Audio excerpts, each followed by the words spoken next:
Panginoon, alam kong nakikita mo ang mga taong naninira sa akin. Alam kong may plano ka na sa kanila. Panginoon, maraming salamat sa lahat ng inyong ibinigay at mga bagay na inyo pang ibibigay sa akin. Salamat sa bagong araw na ito na dumating sa aking buhay. Salamat sa pagpapala. Salamat sa laging pag-aalaga niyo sa akin. Maraming salamat din sa gift of self-control na ibinibigay niyo sa akin, Panginoon. Sa panahon ng aking buhay na ito, marami po ang mga taong naninira sa akin. Wala po akong ginagawa sa kanila para gawin nila sa akin ito, Lord. Wala akong natatandaan na nagawang mali sa mga taong ito. Pero araw-araw kong hinaharap ang kanilang mga ginagawang kwento tungkol sa akin. Mga paninira na parang ayaw tumigil.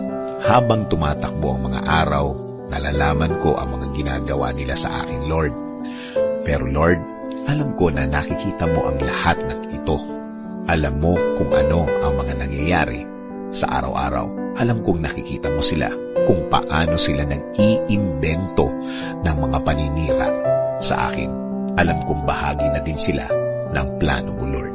Kaya magko-concentrate na lang ako sa aking mga ginagawa at hindi ko na lang sila papansinin.